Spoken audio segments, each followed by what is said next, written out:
Halo teman-teman, pada video kali ini kita akan membahas mengenai metabolisme zat besi. Metabolisme zat besi dibagi menjadi mekanisme absorpsi, transport, simpanan, dan ekskresi.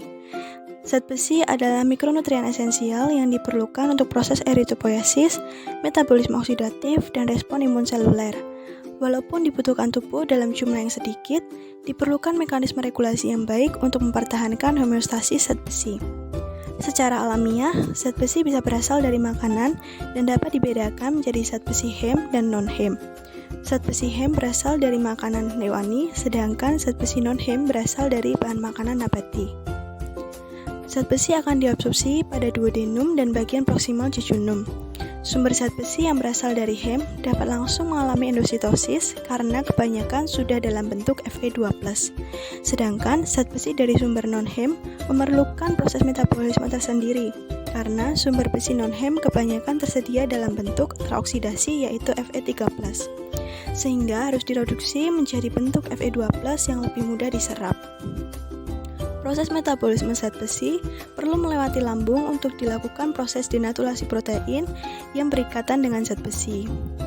Di usus, kita memiliki sel enterosit untuk mengabsorpsi, tetapi Fe3+ tidak dapat diabsorpsi langsung sehingga perlu diubah ke bentuk yang bisa diabsorpsi oleh tubuh yaitu Fe2+. Fe3+ direduksi menjadi Fe2+ oleh enzim ferriduptase DCYTP, kemudian Fe2+ ditransport ke sel enterosit melalui protein transporter DMT1. DMT1 merupakan simporter sehingga saat terjadi transport Fe2+ juga ada molekul lain yang ikut masuk ke dalam sel, yaitu H+. Fe2+ dalam sel yang bereaksi dengan hidrogen peroksida dapat menimbulkan efek toksik.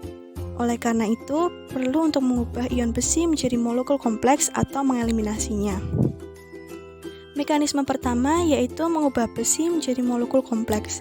Di dalam sel enterosit terdapat molekul apoferitin yang jika bergabung dengan Fe2+ akan menghasilkan feritin.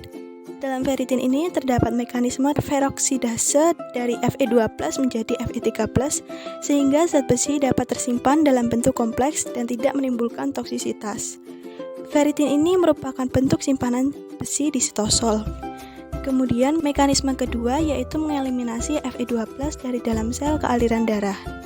Sebelum ditransport ke dalam plasma, besi dalam bentuk Fe2+ akan dioksidasi terlebih dahulu menjadi Fe3+ yang selanjutnya akan berikatan dengan transferin dan ditransport ke jaringan untuk digunakan atau disimpan. Mekanisme ini dimediasi oleh protein transmembran yaitu ferroportin.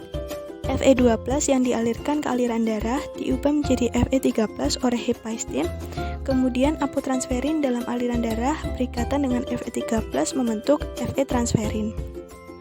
Fe kemudian dapat ditransport ke jaringan lain dengan bantuan transferin ini.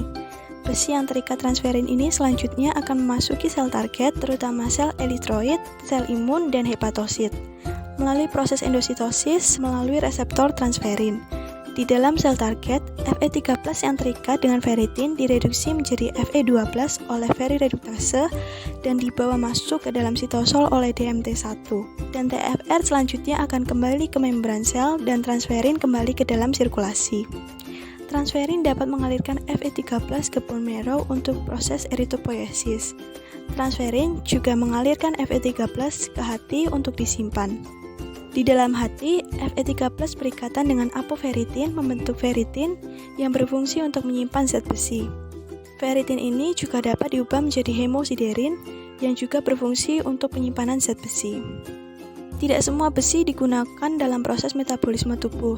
Beberapa disimpan sebagai cadangan apabila kadar besi dalam tubuh rendah dan juga berguna untuk mencegah efek toksik besi. Di dalam sel, besi dapat disimpan menjadi dua bentuk, yaitu sebagai feritin di sitosol dan sebagai hemosiderin yang merupakan hasil metabolisme feritin. Hepatosit berperan sebagai tempat penyimpanan besi terbesar di dalam tubuh.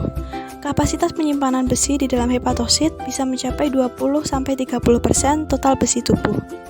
Besi disimpan di dalam hepatosit dalam bentuk feritin atau hemosiderin.